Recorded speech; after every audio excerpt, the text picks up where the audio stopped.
O nosso primeiro palestrante é, além de palestrante espírita, advogado e graduado em psicologia. Possui especialização em neurociência, psicologia positiva e mindfulness pela PUC do Paraná. Semanalmente, ele apresenta o programa Ao Encontro de Jesus pela Web Rádio Fraternidade. Então, nesse momento, vamos começar e vou chamar o palco para ministrar a palestra, que o tema será Como entender as boas novas de Jesus em um mundo de provas e expiações. Então, eu convido para subir ao palco Rafael Siqueira.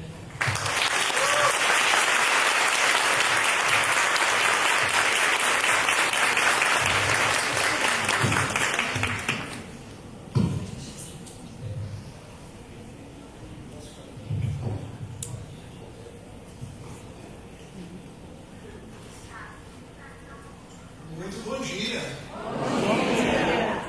Que alegria estar aqui com vocês. Que Jesus nos abençoe, que os bons espíritos estejam conosco e que nós possamos ter um excelente dia para falar de Jesus, para falar do Evangelho e para manter o sorriso nos nossos rostos. Gente, vocês não sabem como eu estou alegre de poder partilhar com vocês esses momentos de espiritualidade e de vida. Em verdade, eu queria falar daqui, mais perto. Mas eu sei que se eu falar daqui, eu vou atrapalhar a gravação. Então eu pedi, pelo menos, que eu não falasse daqui, mas que falasse daqui, porque eu sinto o meu coração batendo mais perto do que vocês. Pode ser assim? Quando eu saí de Niterói ontem, estava mais ou menos assim, de tanta chuva. E eu peguei o ônibus na rodoviária no Rio 10 horas, chovendo. Eu falei, eu quero chegar em Pouso Alegre, Senhor, porque é a primeira vez. Eu preciso falar de Ti e encontrar amigos queridos. Não tive medo, entreguei na mão do Senhor. E transitando ali pela Avenida Brasil, um acidente. Eu falei, será que eu chego? Cheguei, gente. Vocês não sabem o quanto eu estou satisfeito por ter chegado. Não há nada que pague o serviço para Jesus. Não há nada que pague todos os dias, todas as horas, todos os segundos que nós estamos a serviço de Jesus. Então, se eu pudesse deixar alguma coisa de início para vocês dediquem-se ao trabalho do bem. Dediquem-se ao amor. Dediquem-se a sorrir cada vez mais, a abraçar cada vez mais, a estar próximos uns dos outros, porque não tem um dia que esse sol não vem nos iluminar, e nós podemos igualmente ser pequenos fascículos desse sol, iluminando as outras pessoas, porque dentro de nós há a presença de Jesus. Então, quando nós falamos, quando nós abraçamos, quando nós nos relacionamos, Jesus age por nós, por nosso intermédio. Não tem um dia que eu me levante da cama e me pegue perguntando como eu tenho saudade de Jesus, como eu preciso da presença dele na minha vida. Então eu peço a esse mestre amado que esteja com cada um de nós, que nos envolva, que nos guarneça com vibrações de carinho, com vibrações de afeto, de paz e de misericórdia no dia de hoje, e que a gente possa ter um excelente evento. Comigo é só aquecimento, tá, gente? Depois vem o Ederson, vem a Ana Tereza, vem o meu querido Alessandro que está lá atrás, vendendo os livros, cuja renda é toda dedicada às obras de caridade. Vamos juntos. O tema que me pediram desenvolver saiu daqui, mas como entender a boa nova de Jesus em um mundo de provas e expiações? Parece uma coisa paradoxal, não parece? Jesus me fala de um evangelho, evangelion do grego, uma boa nova, uma boa mensagem, uma notícia alvissareira. Mas quando eu ligo a televisão, eu ouço falar de guerra. E agora não só guerra física, mas guerra tarifária. Eu ouço falar de problemas os mais diversos. É um mundo que chove muito, que tem terremoto, compatibilizar a mensagem da Boa Nova com tudo isso que eu tenho presenciado no meu dia a dia? E é isso que eu quero conversar com vocês. Para tanto, eu vou iniciar com as reflexões da benfeitora Amélia Rodrigues, nesse livro notável psicografado por Divaldo Pereira Franco, intitulado Primícias do Rei. Há dois espíritos. Quando vem alguém andando para cá, eu fico logo pensando: será que vai me dizer algo? Será que eu estou desenquadrado? Pois é.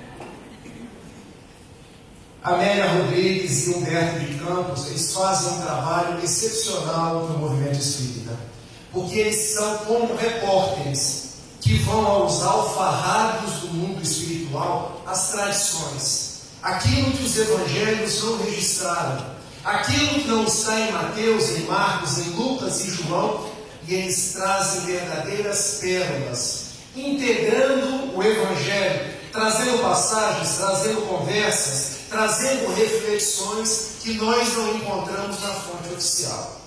Então nós conhecemos a transfiguração do Tabor, que está no Evangelho de Mateus, no capítulo 17. E a Amélia Rodrigues traz alguns detalhes adicionais. Porque Jesus chama a 3 dos seus discípulos, os mais próximos. Nós sabemos que são 12 os discípulos, mas Jesus tinha uma espécie de petit comité, que eram aqueles mais próximos. Refiro-me a Simão Pedro, a Tiago Maior e a João. E sobe uma montanha, o Tabor. E lá em cima começam a orar. Em um determinado momento, os discípulos adormecem. E quando eles acordam, um fenômeno incomum, porque ao olhar para Jesus, uma reunião mediúnica, porque Jesus estava transfigurado, as suas vestes resplandecentes, o seu rosto, conforme a narrativa de Mateus, ele luzia, e ao seu lado, Moisés, Elias, 2 dos profetas do Antigo Testamento. E Simão Pedro fica tão deslumbrado, tal qual somos nós diante da Boa Nova, que ele diz assim: Senhor, como é bom estarmos aqui. Deixa-me construir 3 tendas, uma para ti, outra para Moisés, outra para Elias. Vamos refletir aqui por um pouquinho o que queria Simão Pedro? Primeiro, ele olhou o fenômeno mediúnico, ficou deslumbrado. Será que muitas vezes nós não ficamos deslumbrados perante um fenômeno mediúnico? Aquilo não nos eleva a ponto da gente querer ficar só na contemplação? Porque Simão Pedro ficou na contemplação e disse: vamos ficar aqui. Ficar aonde? Ficar no monte, no alto. Mas é apenas no monte que nós vivemos? É apenas no ambiente da casa espírita que nós vivemos? É apenas nas nossas reuniões mediúnicas que nós vivemos? É apenas com o Dr. Bezerra de Menezes que nós nos encontramos? Não. Qual a resposta de Jesus para Simão Pedro? E aqui entra o trabalho magistral de Amélia Rodrigues. Simão, Simão, é bom que contemplemos as belezas do alto, mas cabe a cada um de nós descer para aqueles que estão na planície, porque lá embaixo estão os que sofrem. Lá embaixo estão os necessitados dos mais variados matizes. Lá embaixo estão os filhos de Deus. Desçamos, Simão. Então o que Jesus diz para Simão Pedro é: nós que estamos dentro da nossa casa espírita, aprendamos a sair e transformar a casa espírita no mundo que nós vivemos. Transformar nossa reunião mediúnica no lar que nós habitamos. Transformar a nossa vida, que apenas pensamos por alguns momentos de contemplação, no nosso ambiente de trabalho. Como nós estamos nos relacionando com as pessoas? Com o nosso chefe, com o nosso marido. E quando eu penso no marido, eu penso na forma como a minha esposa, Gabriela, me tolera.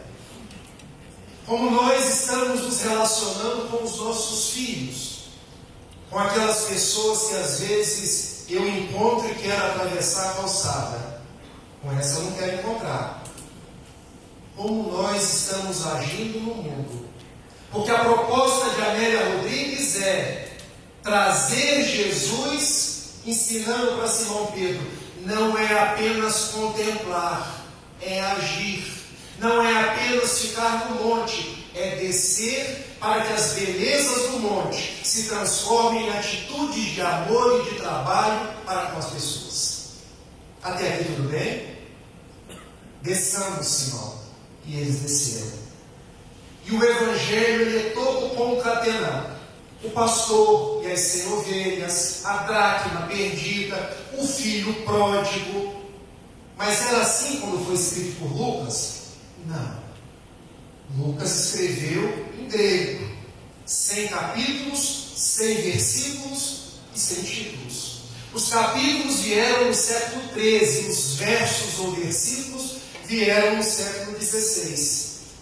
E o que isso indica para a gente? Que a Bíblia foi escrita num contínuo, porque a mensagem era contínua. Então, quando a gente abre o livro de Mateus para estudar a transfiguração, que também está no Evangelho de Marcos e no Evangelho de Lucas, há um depois. E muitas vezes nós não vinculamos o antes, o agora e o depois. Porque quando Jesus e os discípulos descem do Tabor, há uma outra passagem. Que nós não fazemos a ligação de uma com a outra, exatamente do menino epilético. Recorda-se do menino epilético? Aquele que ora se atirava na água, ora se atirava no fogo, e que os discípulos de Jesus não conseguiam fazer com que ele viesse a ficar rígido, saudável. Então vejam, quando Jesus diz, é preciso descer, Simão, lá embaixo está um Filho de Deus epilético. E as alegrias que você recebeu no monte é para espalhar para ele. Vamos descer. E quando desceram, lá estavam os outros 9, dizendo palavras sacramentais para aquele menino, que em verdade diz, Amélia Rodrigues era um menino obsidiado, vítima de uma terrível obsessão, e que os apóstolos ficaram a noite inteira gritando, sai Satanás. Dibuk é uma forma do hebraico, do aramaico, que se utilizava na época, sai desse corpo em nome de Deus. Mas nada, tudo em vão. E quando Jesus se aproxima, ele determina que o espírito saia daquele corpo, e o menino epilético, por primeira vez, fica são. Qual não é a surpresa dos 9 discípulos que estavam na planície ao irem até Jesus e perguntarem, mestre, nós ficamos aqui a noite inteira, nós suamos, nós trabalhamos, nós nos envolvemos com este caso, mas você chegou e apenas pediu para que saísse e o Espírito saiu. Qual é o segredo? Jesus respondeu, até quando estarei convosco? Para esse tipo de espíritos é preciso oração e jejum. A oração aqui quer dizer ligação com o Pai, e o jejum quer dizer atitudes morais, atitudes renovadas. Não são palavras exteriores, não são ritos sacramentais, é a minha atitude moral que determina que esse espírito saia. Agora vamos ligar as duas passagens. Quando Jesus pede a Simão Pedro para descer, saiamos da vida de contemplação e aprendamos a agir com aqueles que sofrem. No caso, aquele que sofria era um menino epilético ou endemoniado. E o que resta de conclusão para cada um de nós? O compromisso com o Evangelho não é apenas um compromisso de crença ou um compromisso de contemplação, mas é um compromisso de atitude, de vivência, de agir, de a cada momento procurar ser a minha melhor expressão. Entendeu? Vamos responder a pergunta que me propuseram na minha fala. Como compreender a boa nova de Jesus Jesus em um mundo de provas e expiações. A boa nova de Jesus não é uma boa nova apenas de crer, de contemplar, de igreja, de templo religioso ou de casa espírita. A boa nova é um compromisso de ação, de atitude, de trabalho no bem. E quando eu falo isso, eu quero buscar 2 subsídios. O primeiro subsídio está em Allan Kardec, no capítulo 15 do Evangelho segundo o Espiritismo, quando ele nos coloca: fora da caridade não há salvação. Percebam, ele não disse fora da fé, ele não disse fora da crença, ele não disse fora da contemplação, ele disse fora da atitude. E a pergunta que agora faço para vocês, fazendo para mim: será que nós ainda remanescemos apenas na crença ou já estamos na atitude? Pensemos como tem sido esses séculos de religião. Eu quero contar um segredo para vocês. Até os meus 18 anos eu fui católico. Cheguei a ser chamado para entrar no seminário. Então hoje eu poderia estar rezando uma missa. Mas que bom que hoje eu estou com vocês, porque eu tenho a alegria de ser espírita. E o que a gente aprendeu com séculos de religião? A igreja é importante, o dogma é importante, a profissão de fé é importante. Para Simão Pedro, estar no monte numa reunião mediúnica é importante. E como que a gente compreende a boa nova? Olha, nós já passamos 2000 anos apenas nos compromissos devocionais. Agora os nossos compromissos são atitudinais. Isso é agir do bem. O primeiro substrato, então, é o substrato de Allan Kardec. O segundo, eu gosto sempre de dizer de onde eu estou tirando as coisas. Estão vendo meu livro? Caminho, Verdade e Vida, Francisco Cândido Xavier, do benfeitor Emmanuel. Talvez alguém não esteja vendo, ele está mordido aqui do lado. E quando eu saí de casa, Ana Teresa, minha esposa, Rafael, você vai levar um livro mordido para a palestra, ainda vai aparecer na câmera, todo mundo vendo isso. Tem uma razão. Sabem quem mordeu esse livro? O meu filho mais velho. 4 patas, ele é um shih tzu que eu dei o nome de Chico. Deixem eu terminar a frase, gente. E se ele mordeu, ele estava fazendo culto junto comigo. Compreenderam? Ele também está arriscado, porque eu tenho uma filha de 6 anos, que não tem muita paciência para fazer culto, mas eu quero que ela esteja presente. Essa é uma menina de nome Clara. Então eu tenho um filho, um cão, de 9 anos, chamado Chico. E tenho uma menina chamada Clara. Vocês imaginam por que eles chamam Francisco e Clara, né? Não preciso dizer para vocês. Em homenagem ao irmão Sol e à irmã Lua, Francisco e Clara. Então, se o livro está mordido, é porque o Chico participa do culto. E como ele não tem mãozinha para poder abrir, a forma dele manusear é dando mordida. E se o livro está riscado, é que a minha filha também está participando. Enquanto a gente está lendo, ela pega a caneta, ela risca, ela faz coração, ela desenha a mãe dela. E eu até peço, minha filha, desenha o papai. Não, vou desenhar a mamãe. Eu estou satisfeito.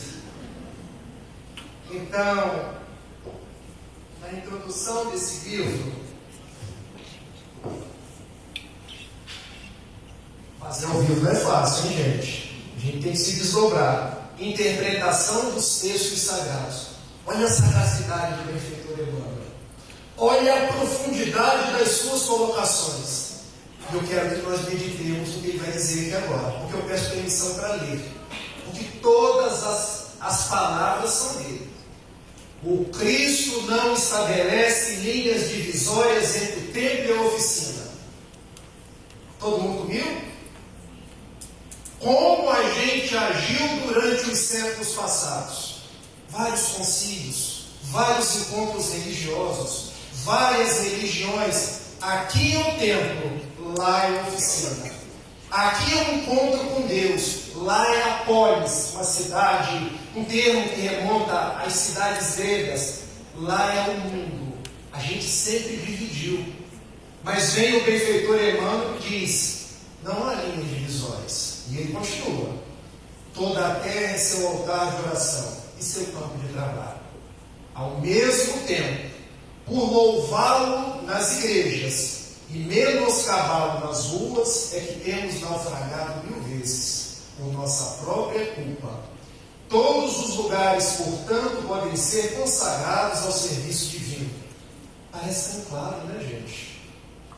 Por louvá-lo nas igrejas. Lembre-se de Simão Pedro louvando a reunião mediúnica.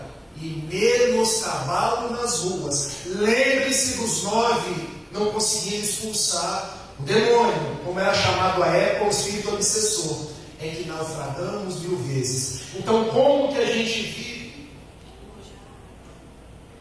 nesses tempos de provas e expiações? As provas e expiações são para todos. A gente vive no trabalho do bem. A gente vive na obra da caridade. A gente vive a cada dia dando o nosso melhor. A gente vive empregando as mãos no trabalho, os pés nas visitas, a voz em considerações úteis. E como o nosso lema é trabalho, eu quero trazer 5 comportamentos que a gente precisa e pode desenvolver para esse século que nós estamos vivendo.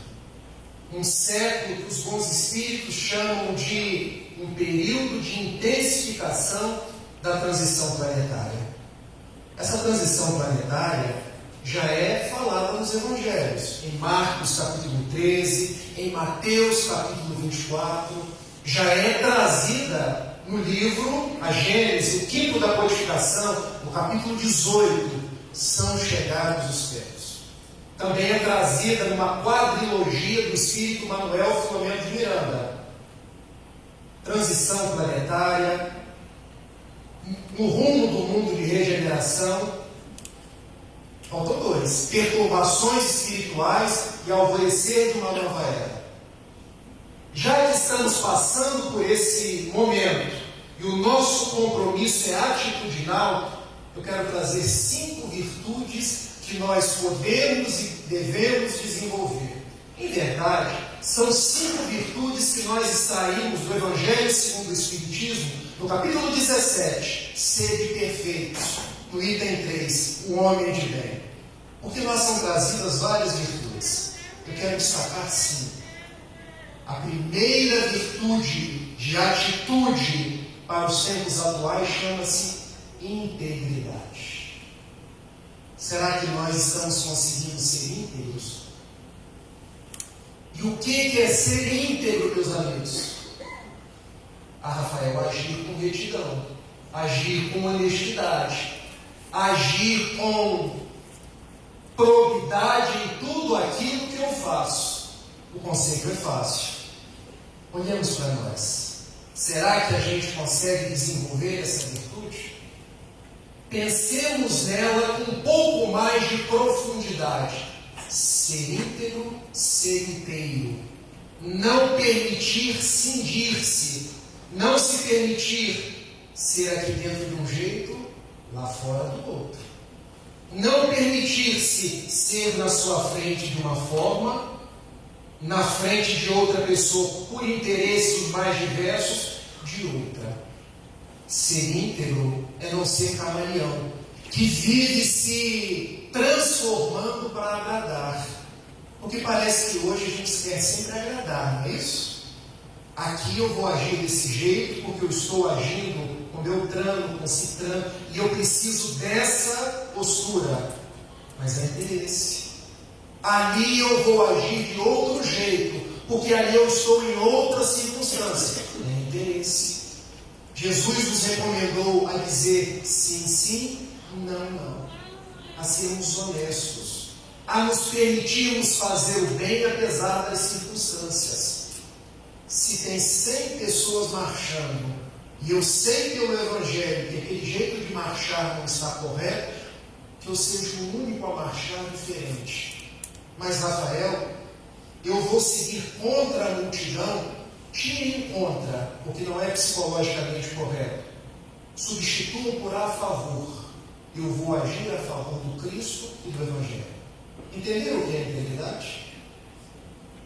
Porque muitas vezes, eu não posso agir assim porque fulano não vai gostar. E eu pergunto para vocês, compromisso de integridade, nós estamos com fulano ou com Jesus?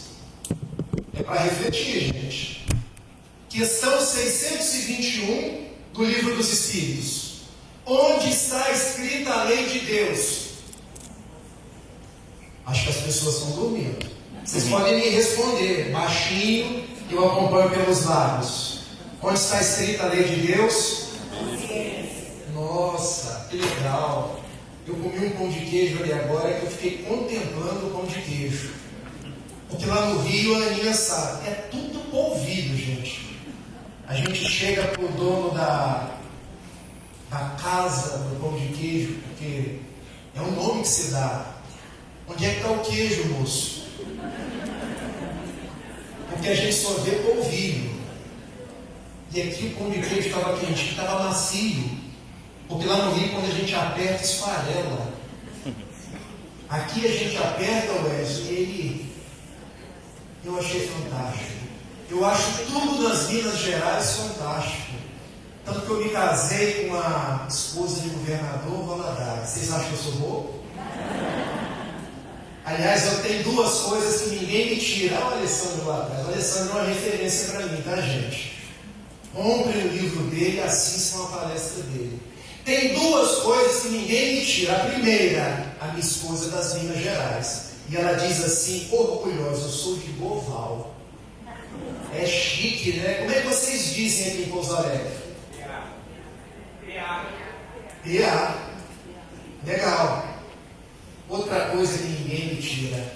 O nome da minha esposa é o mesmo nome da esposa de Allan Kardec. E como ela já está acordada, beijo, meu amor. Amélie Gabrielle Boudet. Eu falo para ela assim, só faltou o Amélie. Vai ter isso no coração. Voltando para a integridade. Ser íntegro é ter um compromisso com a nossa consciência. Porque às vezes a gente quer seguir naquilo que na psicologia nós chamamos de efeito de manada. Aí eu vou agir assim, você está agindo assim, está agindo assim, ela está agindo assim. Pare, respire, pense.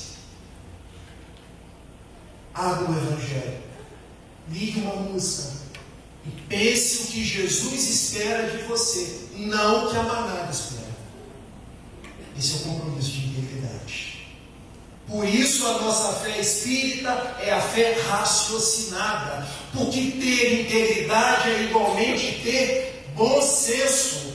Foi isso que Camille Flammarion disse nas Exéquias de Allan Kardec, em 2 de abril de 1869, no cemitério de Montmartre. E vocês poderiam me dizer, Rafael, é Père Lachaise. Não, Père Lachaise um ano depois, quando os restos mortais dele foram trasladados para um cemitério maior na França.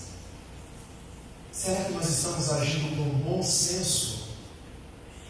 Nesses dias tão tumultuados, nesses dias que a gente recebe uma avalanche de mensagens espíritas, uma avalanche de posts que a gente não sabe se é verdadeiro, se não é verdadeiro, nós precisamos resgatar esse bom senso, essa lógica de agir, porque isso é integridade. Eu falar de integridade não é apenas integridade conforme os padrões do mundo, é integridade moral, integridade doutrinária, é a retidão de como eu devo agir em cada circunstância do mundo. Percebam, como eu devo agir em cada circunstância, e não ser levado pelas circunstâncias. É diferente. Eu fui aluno do professor Mário Sérgio Cortella. E eu aprendi algo com ele que eu nunca esqueci. E Mário Sérgio Cortella é filósofo, é teólogo, cristão, é católico. Tem problema? Eu quase fui padre. E estou aqui hoje, graças a Deus. E Ele me ensinou. Todas as vezes que você for fazer uma coisa, faça-se 3 perguntas. E se você conseguir responder afirmativamente as 3, o comportamento é íntegro. Quero, primeira pergunta. Posso, segunda pergunta. Devo, terceira pergunta. Vamos fazer aqui 2 exemplos? Primeiro exemplo. Está chegando a época do leão. Nossa, agora eu desagradei todo mundo. Mas a gente precisa desagradar para construir reflexão. Carga tributária alta. Eu queria pagar menos imposto. Então eu vou conseguir um recibo que não corresponde a uma prestação de contas efetiva. Para bater no imposto de renda. Eu quero. Olha lá, você quer, lógico que eu quero. Quem não quer pagar menos imposto? Eu posso? Posso. Eu tenho uma irmã que é dentista. Eu tenho um tio que é médico. Devo? Por que eu não devo? Porque Jesus nos ensinou. De quem é a efígie que está na moeda? Era de Tibério, o imperador romano. E ele responde: dai a Deus o que é de Deus, dai a César o que é de César. Eu não posso, em nome de um comportamento que é razoável, pensando, agir de uma forma incorreta, senão eu me torno incorreto. Compreenderam o que é integridade? Eu vou dar um exemplo dos jovens. Eu também ensino jovem, tá, gente? Ó, vocês estão vendo que eu sou casado. Aliança na mão esquerda. Passa uma mulher linda na minha frente. Eu não sei como se chama aqui em Minas, mas lá no Rio, há uns 10 anos atrás, a gente chamava de avião.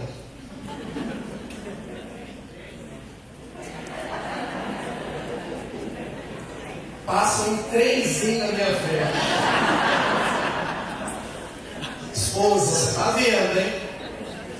E eu olho para aquele trenzinho, todo equipado. E eu penso assim: é hoje. Ninguém está vendo. Ninguém do movimento espírita vai ver. Vocês sabem qual é o conceito de ética? Que vem de ethos, do grego. Eu poderia trazer definições clássicas. Eu poderia trazer definições filosóficas. Mas vou trazer para vocês uma coisa do dia a dia. Eu sei se eu sou ético quando eu analiso o meu comportamento. Quando ninguém está vendo, ou quando não tem nenhuma lei que me obrigue a fazer. Compreendeu? Se eu consigo agir corretamente, autonomia, quando ninguém está vendo, ou quando não tem uma lei que me obrigue, eu sou ético. Porque eu alcancei a dimensão dessa palavra. Passou a mulher bonita. Eu quero, estou querendo. Eu posso, ninguém está vendo. A lei não vai me pegar nunca. Eu devo? Não. Por que eu não devo? Por um compromisso com a minha consciência. Por um compromisso com a minha parceira. Por um compromisso e um dever moral que eu tenho para com a vida. Entenderam o que é ser íntegro? Entenderam o que é ser ético? Como viver nos dias atuais? Não adianta ficar só dentro da casa espírita. A gente fica, a gente aprende, mas é para o lado de fora. E Haroldo Dutra Dias, um grande amigo, uma vez contou uma que eu não esqueci. Ele fez uma palestra linda, como costumam ser as palestras dele. Saiu, trânsito de Belo Horizonte. Aqui em Pouso Alegre não tem trânsito, tem? Ela está me dizendo que tem. Ele tomou aquela fechada. Sabe aquela fechada que fecha e leva o retrovisor junto? O homem velho quis gritar, quis xingar. Ele baixou o vidro. E o filho dele estava do lado. Vai xingar, papai? Estou querendo. Papai, já pensou que o homem que te cortou pudesse estar na palestra que você estava fazendo? Meu filho. Já pensou, papai, que o homem que te cortou pode ser um dos seus milhares de seguidores nas redes sociais? Meu filho. Já pensou? Pensei sim, meu filho. Fechou o vidro, engoliu a saliva, fez oração e foi embora. Isso é ser inteiro. Por isso Chico Xavier dizia: antes de reagir, tome um copo com água. Porque enquanto a água está na boca, você vai meditando. E se a raiva continuar, não engula, deixa ela mais tempo na boca. Saia do contato visual com aquela pessoa. Saia da circunstância que ainda evoca aquele instinto agressivo dentro de você. Para terminar a integridade, eu quero trazer os versos de Fernando Pessoa, quando ele diz assim: se você quer ser grande, seja apenas inteiro. Nada em você exagera ou exclui. Ser todo em cada coisa. Põe quanto és no mínimo que fazes. Assim cada lado, lua toda, brilha, porque alma vive. Os poetas conseguem de um jeito tão encantador dizer verdades de uma maneira tão simples. Ser íntegro é ser inteiro. Colocar quanto somos no mínimo que fazemos. Porque a integridade diz da forma como eu ajo como ascensorista no elevador. A integridade diz da forma como eu ajo como porteiro. Porque o porteiro não é meu subordinado. O porteiro não merece a minha cara feia. O porteiro não merece o meu desagrado, que eu trate como se fosse apenas um serviçal. Põe quanto és no mínimo que fazes. Assim, em cada lado, a lua toda brilha porque a alma vive. Vamos para o segundo comportamento? Sinceridade. Será que nós somos sinceros? Vocês poderiam dizer assim: eu sou sincero. Porque quando alguém me pergunta, eu sei dizer na lata. Cuidado com esse na lata, porque às vezes dizer na lata pode construir sentimentos ruins nas outras pessoas. Lembre-se do diamante. Ele brilha, ilumina caminhos, mas ao mesmo tempo ele é capaz de cortar, de ferir. Sinceridade é um conceito mais profundo. E para tanto eu quero remontar a etimologia. Etimologia diz da origem das palavras. Porque sinceridade vem do latim. Sine é um prefixo, sine. Cera é um radical, cera. A pessoa sincera é aquela que sine cera, não sincera. Compreender? É a pessoa que não fica se metamorfoseando para agir no mundo. Ela é uma pessoa autêntica, espontânea. Ela não age de acordo com as circunstâncias. Talvez vocês não se lembrem, mas no século XIX, aqui no Brasil, as pessoas que trabalhavam com a madeira e iam vender depois, eles tinham um recurso. Porque às vezes eles faziam o móvel, erravam um pedacinho do móvel. O que eles faziam? Pegava cera de abelha, colocava ali naquela beiradinha e aquilo ficava brilhando. Quando alguém viesse comprar o móvel, comprava como se estivesse perfeito. A pessoa sincera é aquela que diz: eu errei, eu te dou um desconto. Por que nós não assumimos os nossos erros? Porque a gente tem que acertar sempre.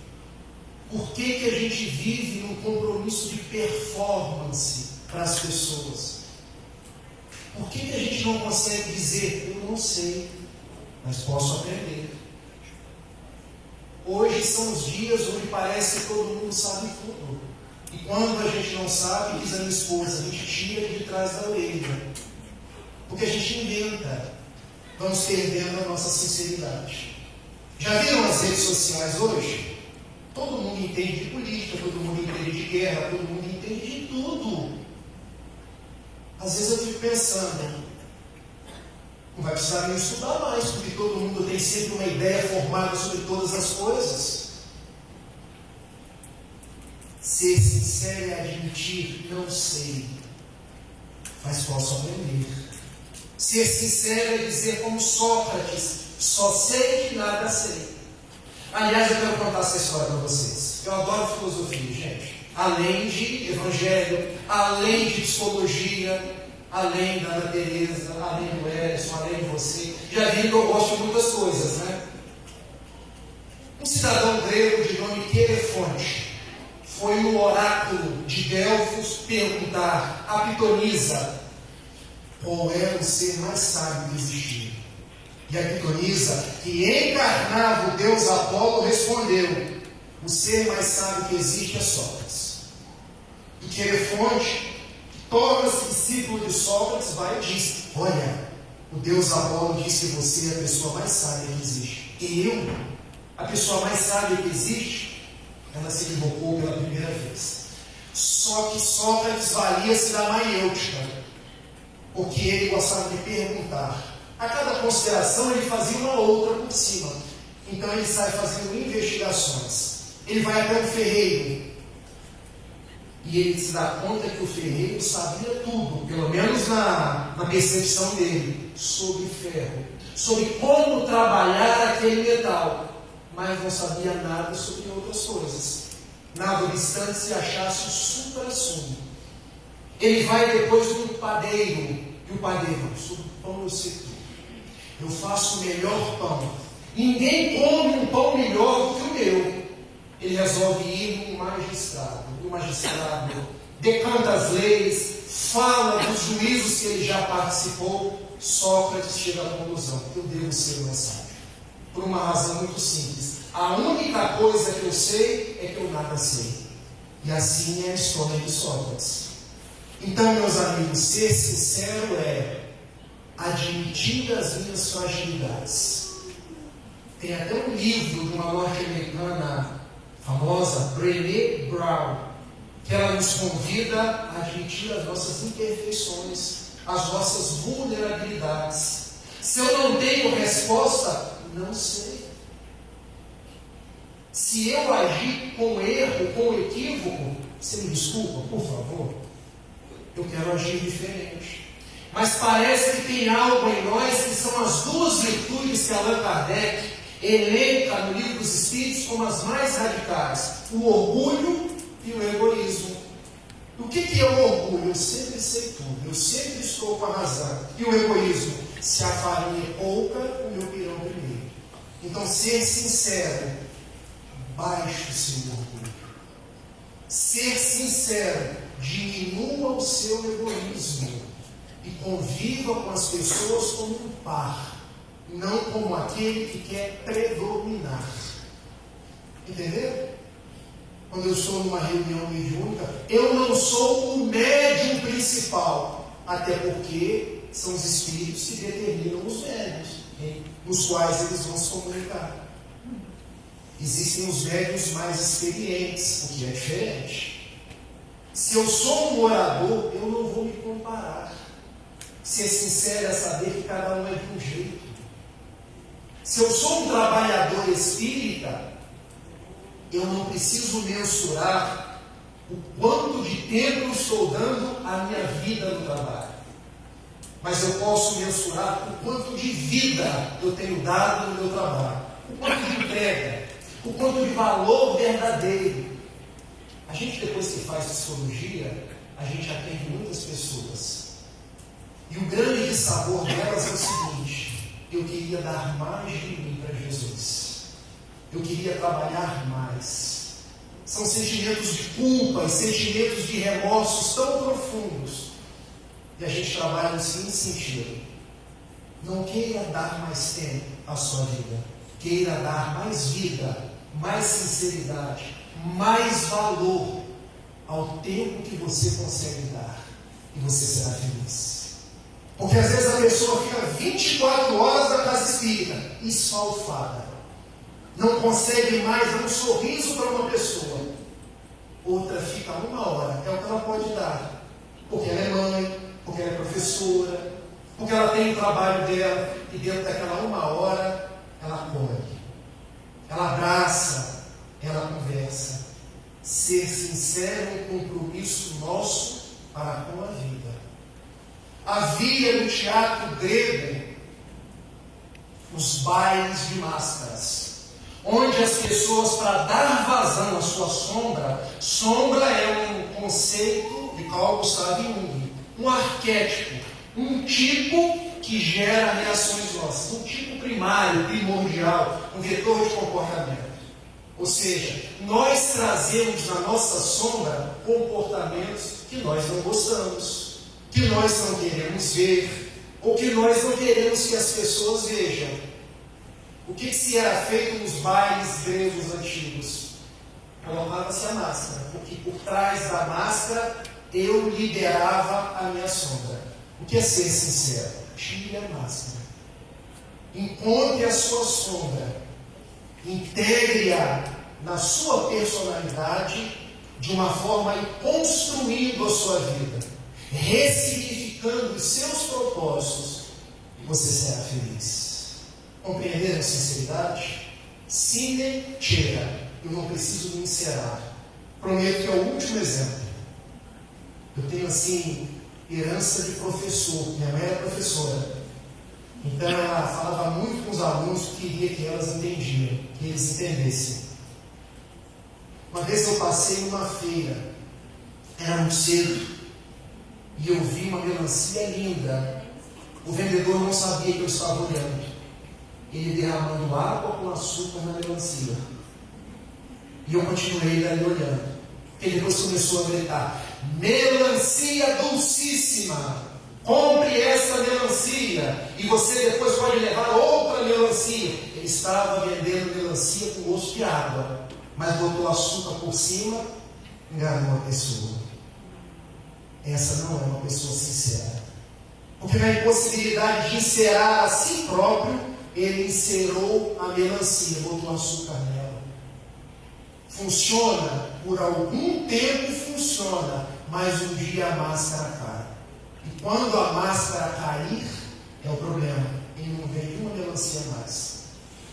Porque ele construiu a máscara da falsidade. E as pessoas não acreditam nele mais. Por isso Joana de Ângeles dizia: o que você, palestrante, falar lá no palco, você precisa viver. Porque se eu falo em sinceridade com vocês, você me vem ali do lado de fora como um mentiroso, como uma pessoa, entendeu? Que se relaciona de uma forma precária com outras pessoas. Quem ele é? O orador que articula bem as palavras, ou esse venal que eu estou vendo no mundo? Terceiro comportamento nosso para compreender o Evangelho: humildade. E talvez esse seja um dos mais complicados, porque hoje parece que nós somos estimulados a ser orgulhosos, a ser pessoas de destaque, pessoas que efetivamente sejam empoderadas na sua forma de falar, na sua forma de agir, na sua forma de deter a verdade. Mas Jesus nos convida a sermos humildes. Foi ele que disse aos seus apóstolos: vós me chamais bom, bom eu não sou, bom é o Pai que está nos céus. Vós me chamais mestre, mestre sim, eu sou. Mas eu não vim ao mundo para ser servido, eu vim ao mundo para servir. Essa é a humildade de Jesus. E ele nos ensina a sermos humildes. E parece que nós andamos numa competição, um frame, uns com os outros, quando na verdade o nosso grande compromisso não é de nos comparar com os outros, porque cada um tem a sua trajetória. O nosso grande compromisso é olhar para nós mesmos e buscarmos a cada dia sermos a nossa melhor expressão.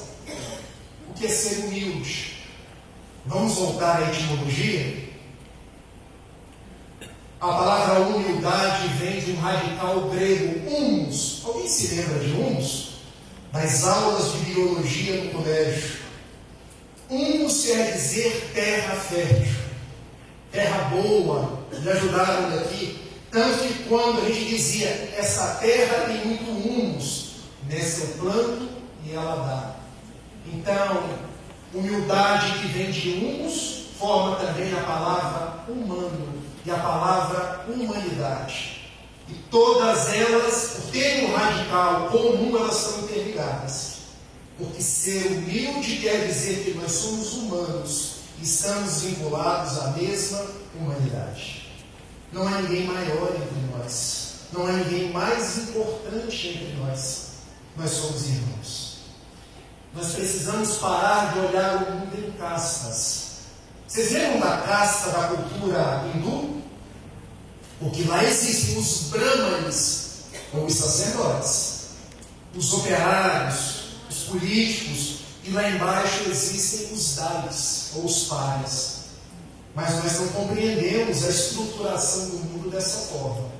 Nós compreendemos, questão 115 do Livro dos Espíritos, Deus nos criou enquanto espíritos simples e ignorantes que caminhamos para a perfeição. Gente, eu tenho que controlar a hora. Senão eu falo o tempo inteiro.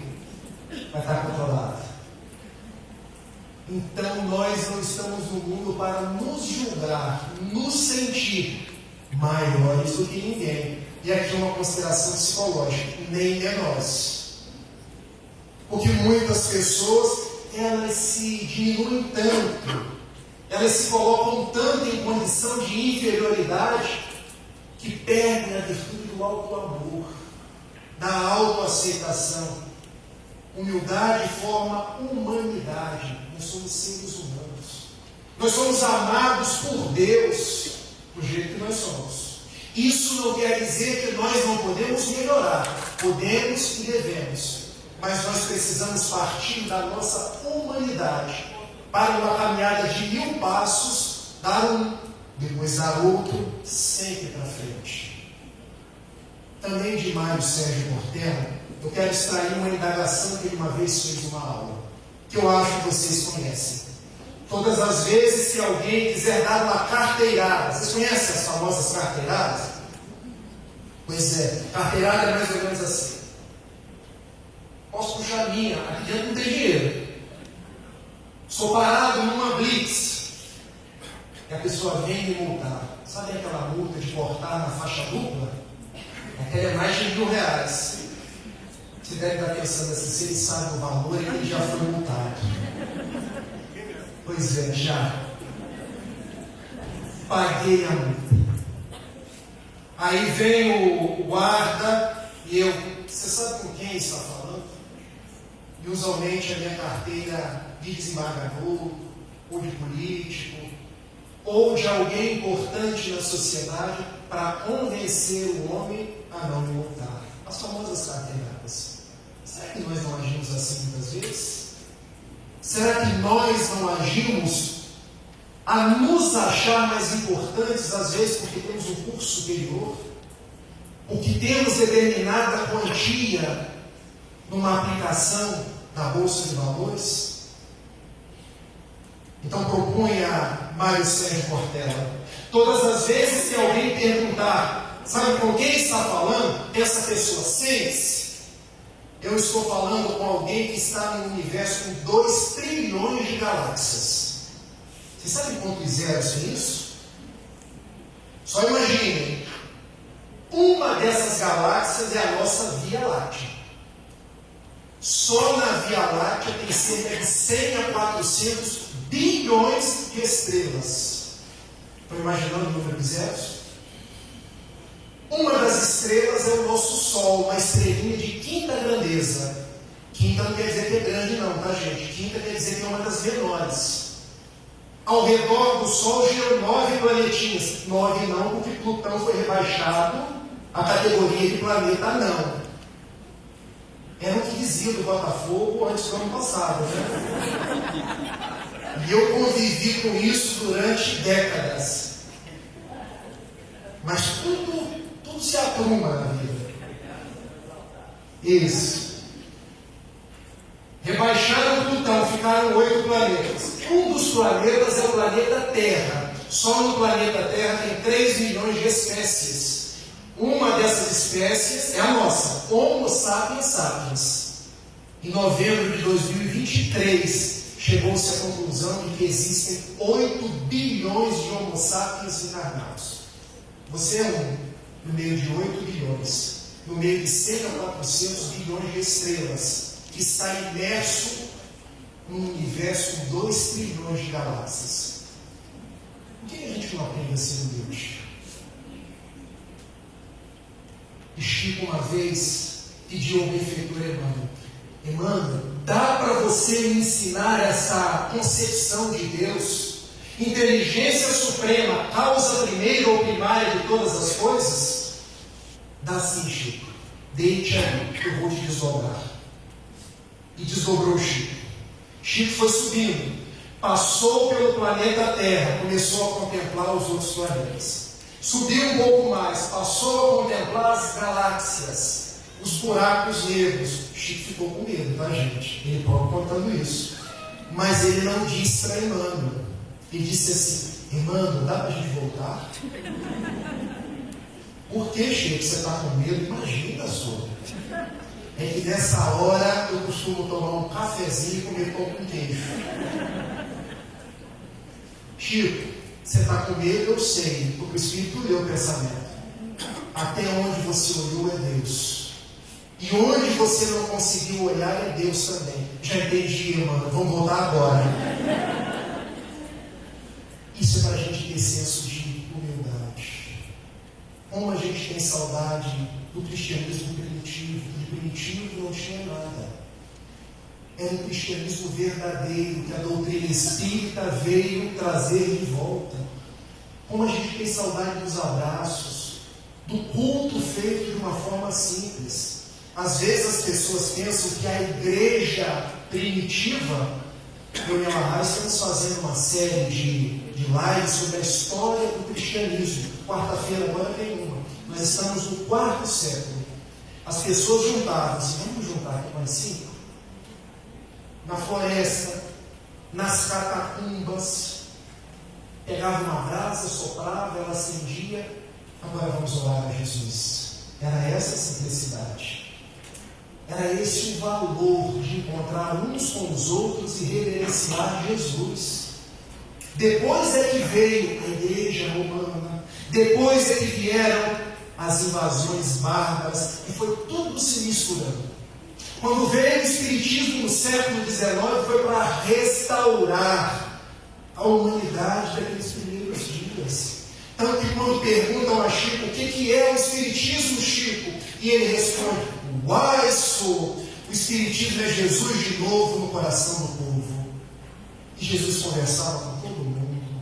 Jesus conversava com o administrador da sinagoga de Cafarnaum, Jairo. E ainda diante da filha dele, que estava aparentemente morta num fenômeno de catalepsia, ele disse: Talita, que é uma palavra do aramaico, não é o nome dela, menina, ou meu benzinho, conforme alguns historiadores, levanta. Jesus conversava com pescadores. Quando os judeus que moravam na parte de baixo diziam: o que de bom pode vir da Galileia? Pescadores ignorantes. Jesus conversava com mulheres apanhadas em adultério. Quando todos queriam apedrejar, ele olhava para a mulher: ninguém te apedrejou? Eu também não farei. Mas ele deixava a proposta de levantamento: vai, não tornes a pecar. Jesus pediu perdão aos seus algozes, quando estabelecido numa cruz 2 hastes. A haste vertical para Deus, a haste horizontal. Vocês sabem o símbolo da horizontal? Um abraço. Os braços abertos, o abraço de Jesus em toda a humanidade. Perdoa-os, Pai, eles não sabem o que fazem. Ele estava perdoando a Anás, a Caifás, a Pôncio Pilatos. Será que nós temos a humildade de perdoar aqueles que nos ofenderam? Isso é humildade. E por isso o livro dos Espíritos nos diz que perdão é amor. E quando a gente consegue perdoar para amar, a gente entende o valor de humildade, de terra rica, de terra fértil. Há um professor do estado de Pernambuco, ele mora em Recife, chama-se Humberto Vasconcelos, biógrafo de Peixotinho, que pegando essa etimologia de terra fértil, ele diz que humildade é ainda mais quando a gente consegue fertilizar as relações. Porque se eu sou humilde, eu fertilizo a minha relação com você. A gente convive bem. Já viram aquela pessoa que chega para a gente? Nossa, parece que o meu santo não bate com o dela. Às vezes a pessoa é tão prepotente que não bate mesmo. E às vezes o prepotente sou eu. A gente precisa avaliar isso. A humildade é a arte do encontro. É a arte de estabelecer pontes. É a arte de, ao invés de construir muros, estabelecer passagens. Ainda que pinguelas humildes, que um dia se transformarão em pontes, onde o meu coração encontrará o seu coração. Quarta proposta atitudinal para os dias modernos: vivência da diversidade. Eu não sei se vocês sabem, mas quando Allan Kardec pensou o Espiritismo nos dias iniciais, na Sociedade Parisiense de Estudos Espíritas, iam judeus, iam católicos. Por quê? Não era um espiritismo puro? A pureza está na doutrina, não na exclusão das pessoas. Consegue diferenciar isso? Nós seremos fiéis aos princípios de Kardec, sempre. Como diz o Alessandro, com Jesus e com Kardec. Esse é o nosso lema. Mas pessoas são pessoas, e elas são diferentes de nós. Então chegava um judeu na Sociedade Parisiense de Estudos Espíritas, estudava os princípios espirituais, participava das reuniões mediúnicas. Eu me lembro de uma outra história do Chico, quando um bêbado, do lado de fora da casa espírita: Chico, nós barramos um irmão nosso embriagado. Barraram por quê? Olha o estado dele. E o Chico perguntou: olha o nosso estado. Aqui todo mundo é problemático. Deixa entrar. Mas Chico, Jesus veio para os doentes. É mais um doente igual a nós. Isso é senso de diversidade. Não exclui a nossa responsabilidade. Porque uma pessoa alcoolizada não participa de uma vibração, não participa de uma reunião mediúnica. Se ela estiver atrapalhando a palestra, a gente pede ela para que não atrapalhe. Mas se ela entra, senta para receber um passe, por que não? O Evangelho é saber que nós somos diferentes, mas as nossas diferenças fazem a diferença. Não sabe?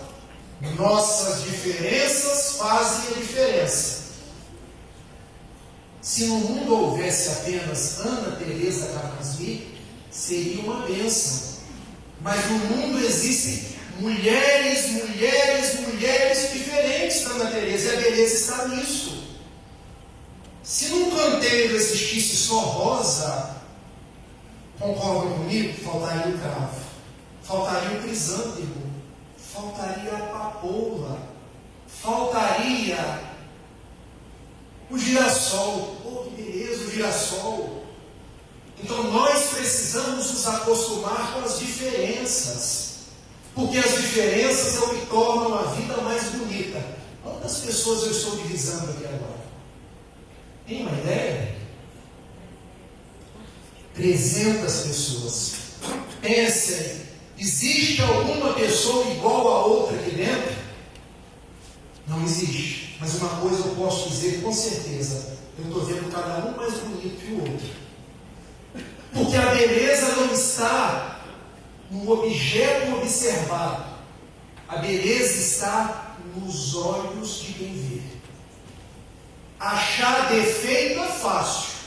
Senso de diversidade, a gente acha beleza pela forma da gente olhar. Por isso Jesus dizia no Sermão do Monte: Quando os seus olhos forem bons, todo o teu corpo terá luz.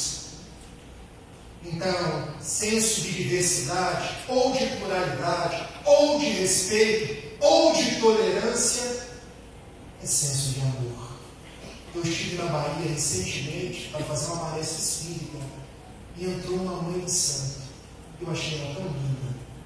E ela veio com as guias, veio com um turbante, e eu depois fui abraçá-la. Um abraço, meu filho. Sim, minha mãe. Chamei de mãe. É porque a senhora endereçou a nossa palestra na noite de hoje. E ela me respondeu: ah, meu filho, e a sua fala endereçou a minha noite. Por que nós não podemos viver assim? Por que nós não podemos nos irmanar cada vez mais? Até chegar na nossa quinta proposta atitudinal para os dias atuais: solidariedade. A palavra solidariedade, que é uma prima irmã de caridade, ela vem do latim sólidos. Porque quem é solidário jamais será solidário. Essa é uma palavra de Joana de Ângeles para Divaldo Franco, num dos dias que ele estava mais triste. Minha irmã, eu sempre chego em casa, dizia Divaldo, depois de uma palestra com tanta gente, eu estou sozinho. E ela responde para ele, Divaldo: meu filho, lembre-se, quem é solidário nunca será solitário. Solidariedade, sólidos, porque quando a gente é solidário, nós solidificamos as relações, tornamos sólido. Como compreender a boa nova de Jesus no mundo de provas e expiações? Ao invés de valorizar tanto as provas e expiações, percebam que eu não trouxe o conceito, porque eu não quis falar daquilo que nos pesa. Eu quis falar de alternativas, daquilo que nós podemos fazer. Se nós queremos passear esses dias difíceis, que nós sejamos solidários, cada vez mais. E eu prometo que a última história que eu vou contar aqui agora. Estava eu na cidade de São Paulo, e aquele dia foi um dia muito especial, sabe, o Ellison? Conheci o Ellison hoje, meu santo já bateu com ele. Tinha almoçado na família Mancini, achei aquilo tão especial, gente, porque era massa, eu adoro massa. Terminamos o almoço, sobrou, e eu disse assim para o garçom: embrulha. E a minha esposa: embrulha para quê, Rafael? Vou levar para Niterói. E as mulheres são mais sensatas, têm mais bom senso. Peraí, você vai fazer um embrulho, colocar dentro do avião, e eu vou pagar o mico nesse período todo. Esse troço quente, esse troço cheirando. Eu falei para ela: estou pagando. Olha como a gente é materialista. Estou pagando. Deus me reservava uma grande lição naquele dia. Fiz o embrulho. Falei: garantia janta. Fui caminhando, quando cheguei na Praça da República em São Paulo, veio uma pessoa visivelmente fora do seu atual. É hoje. Vou ser assaltado. Olha como a gente tem muitas vezes pré-conceitos, conceitos prévios. E a pessoa se aproximou e disse assim: é comida? Eu respondi assim. Perdi a janta. Aí a Gabriele respondeu: porque as mulheres costumam estar uma oitava acima, na linguagem da música. É comida sim, senhor. Porque o senhor quer? Quero. E eu fiquei pensando, e a minha esposa disse: não adianta fazer 100 palestras por ano. É melhor não fazer nenhuma e doar a sua comida. E eu doei, gente. A mão tremendo. Eu pensando na janta e dei. Fui para o hotel, peguei as bolsas. Agora vamos para o aeroporto. Voltou o homem. E agora voltou o homem, uma mulher e uma criança. Deu ruim. Porque se antes era comida, agora é a carteira. O homem veio e começou a chorar. Meu filho, eu queria dizer que aquilo que foi a sua sobra, comemos eu, a minha esposa e o meu filho. Aí quem começou a chorar fui eu. E eu fui para o aeroporto aquele dia chorando e falei, graças a Deus. Graças a Deus, tudo que o Espiritismo me ensinou durante décadas, eu consegui resgatar em um único momento. Graças à minha esposa, que foi a mensageira dos benfeitores espirituais, para que eu não perdesse aquela oportunidade. Como viver no mundo atual? Cada situação que a gente for agir, pense em como eu posso ser mais útil, em como eu posso ajudar mais. Não pense no que as pessoas vão fazer, isso é problema delas. Cada um sabe da consequência dos seus atos. Mas pensemos nós em como nós podemos deixar a vida mais bonita, mais grandiosa, de feitos que contribuem para a formação de um mundo melhor. Daí, eu agradeço a cada um de vocês. Agradeço a oportunidade de nós estarmos juntos nessa manhã bonita aqui em Pouso Alegre. E termino a nossa fala do jeito como nós iniciamos. Porque um dia, uma criança me parou, olhou-me nos meus olhos a sorrir. Caneta, papel na sua mão, tarefa escolar para cumprir. E perguntou-me no meio de um sorriso o que é preciso para ser feliz. Amar como Jesus amou. Andar como Jesus andou. Pensar como Jesus pensou. Viver como Jesus viveu. Sentir como Jesus sentia. Ouvir como Jesus ouvia. E ao chegar ao final do dia, eu sei, eu morreria muito mais feliz. Beijo grande, que Jesus nos abençoe.